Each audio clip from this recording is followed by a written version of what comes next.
Sendikamız Disk Enerjisel öncülüğünde 15 günden beri yürüttüğümüz insanca yaşam, güvenceli iş mücadelelerimiz için atmalara, yalanlara, baskılara rağmen devam ediyor. Türkiye'ler Holding devraldığı VEDAŞ'a bağlı Hakkari, Van, Bitlis, Muş ve il ilçelerine arıza bakım onarım işleri yapmaktayız. Elektrik dağıtım şirketlerinin en tehlikeli ve en riskli bu işte gece gündüz demeden, yaz kış demeden bütün özverilerimizle elimizden gelen bütün fedakarlığı göstererek çalışmalarımızı bu zamana kadar sürdürdük. Bu çalışmalarımızı yürütürken bu halkın evlatları olarak halkımızın hiçbir zaman karanlıkta kalmasına ve mağdur olmasına duyarsız kalmadık ve elimizden geldiği bütün imkanlara rağmen hayatımızı riske atarak bütün arızaları giderdik. Hatta arıza işleri dışında da belgelerimiz olmadığı halde yapmamız gereken birçok işi zor ve baskıyla yaptık. Enerjide özelleştirme karanlık demektir. VEDAŞ özelleştikten sonra Türkiye'ler şirketi düzenli olarak yaptığı gereken altyapı yatırımlarını yapmayarak halkımızın karanlıkta kalmasına sebep olmuştur.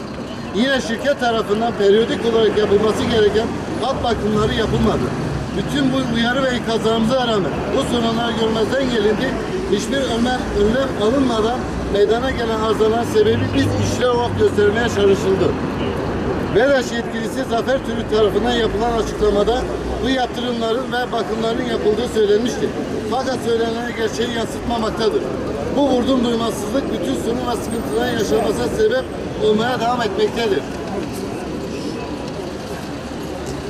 Kesintilerin nedeni trafo kedisi girmesi değil, ısınması veya patlaması değildir.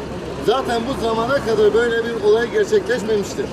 Elektrik kesintilerinin asıl nedeni VEDAŞ şirket yöneticileri sinekten yağ çıkarma mantığıyla dayanmaktır.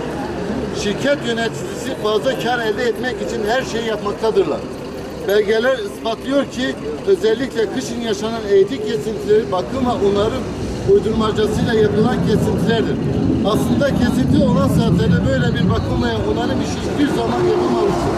Çünkü gece saatlerine denk gelen saatlerde zaten bakım ve onarım yapmak imkansızdır. Dışarı hırsızlar, dışarı hırsızlar, dışarı hırsızlar, dışarı hırsızlar.